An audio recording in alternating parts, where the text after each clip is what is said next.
வருவாரே நலம் தருவாரே, இன்மையிலும் நன்மை தருவாரே, வருவாரே அருள் தருவாரே, சிந்தையிலே சிவன் நிறைவாரே.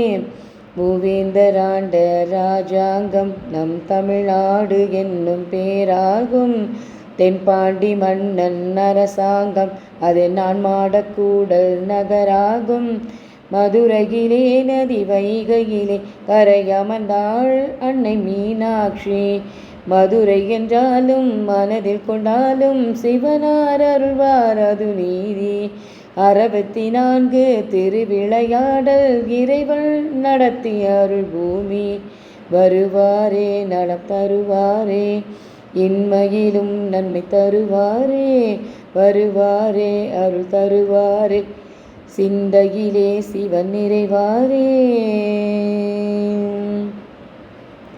சிவகங்கை என்னும் சீமையிலே அந்த சமஸ்தானம் கொண்ட பொறுப்பினிலே, சீர்மேவு மதுரை பதியினிலே நல்ல சிறப்போங்கும் மாசி வீதியிலே, சிவத்தளமோ அதன் நடுவினிலே, சிவலிங்கமோ அருள் வடிவினிலே, சிவமே என்போர்க்கும் தவமே கொண்டோர்க்கும் ஜெயமே தருவார் நமச்சிவமே, இன்மையிலும் நன்மை தருவார் என்றே தொழுவோம் தொழுவோம் அவன் பாதமே. வருவாரே நலம் தருவாரே, இன்மையிலும் நன்மை தருவாரே, வருவாரே அருள் தருவாரே, சிந்தையிலே சிவன் நிறைவாரே. அனைவருக்கும் வணக்கம். உங்கள் அன்பு சகோதரி சுவனதா பேசுகிறேன். இன்று நாம் பார்க்க இருப்பது, இந்த பாடலை கேட்டோடனே உங்களுக்கு தெரிஞ்சிருக்கும், ஆமாங்க, இன்மையில் நன்மை தருவார் கோவில். இது மதுரையில் அமைஞ்சிருக்கு. இந்த கோவிலில் நம்ம இறைவனை வழிபட்டோம்னா இந்த ஜென்மத்துடைய பாவம் இந்த ஜென்மத்திலேயே சரியாகி நமக்கு முக்தி பேறு கிடைக்கும் அப்படிங்கிறது வரலாறு. இந்த கோவிலில் இப்போ ஆவணி மூல திருவிழா மதுரையில் நடந்துட்டுருக்கு இல்லைங்களா.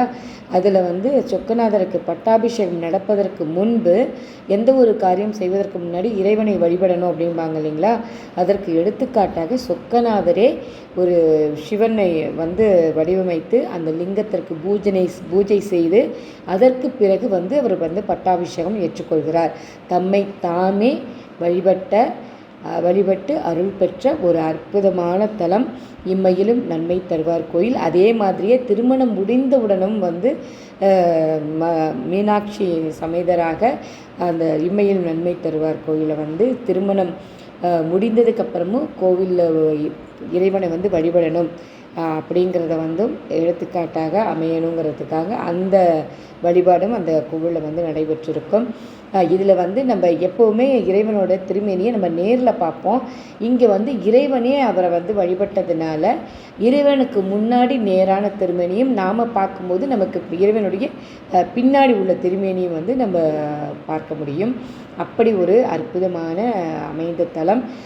இந்த தலத்தில் இப்போது நேற்று நடந்த பட்டாபிஷேக நிகழ்வில் சொக்கநாதர் அந்த இம்மையிலும் நன்மை தருவார் கோவிலை வழிபட்ட அந்த அற்புதமான காட்சி, அந்த இம்மையில் நன்மை தருவார் சுவாமிக்கு உள்ள தீபாரதனையும் இங்கே அழகாக அலங்காரம் செய்த அந்த பட்டாபிஷேகத்தோடு வரும் சொக்கநாதரோட தீபாரதனையும் ஒரு சேர நாம் கண்டு கழித்து நம்ம நாமளும் இந்த இறைவனை நேரில் சென்று வணங்கி இந்த ஜென்மத்தில் உள்ள வினையை இந்த ஜென்மத்திலேயே நம்ம சரி செய்ய முடியும்.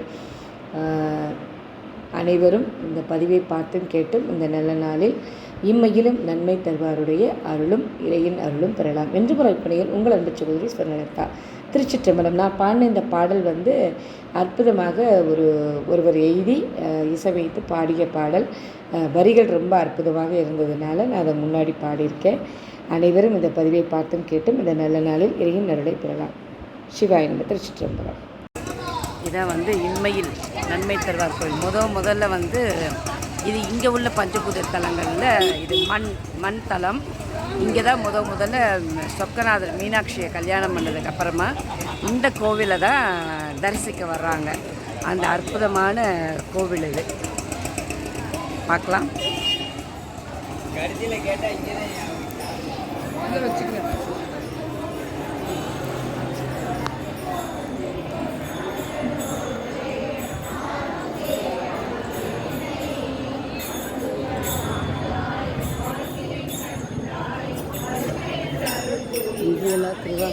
முற்றுதல் பண்ணிகிட்ருக்காங்க.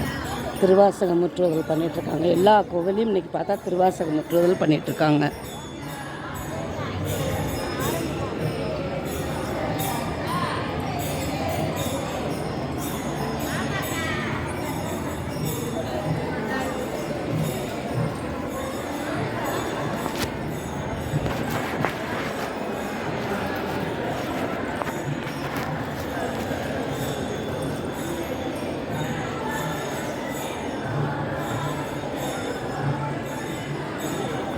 கடை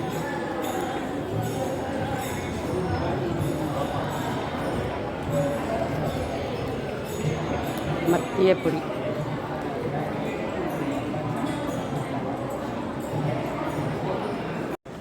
கணபதி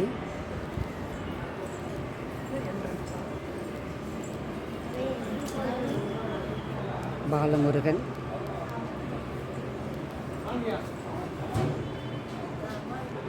ஆறு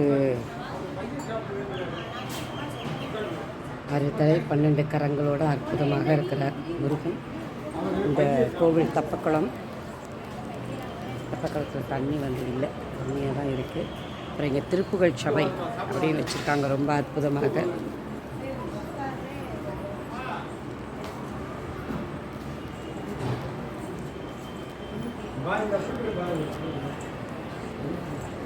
தலவிருட்சம்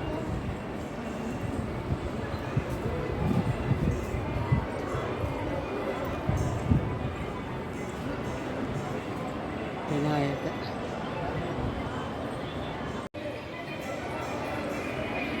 கோவில் வந்து இதுவும் எல்லாமே குடமுழுக்குக்கு தயாராகிட்டு எல்லா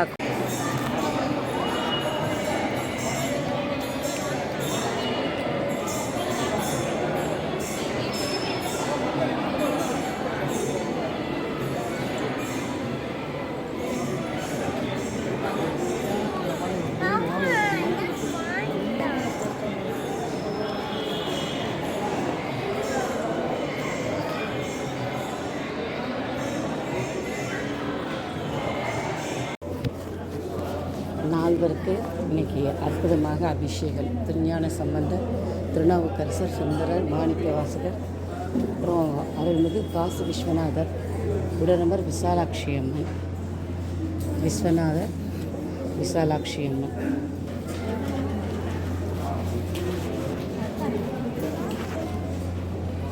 சரஸ்வதி அம்மா,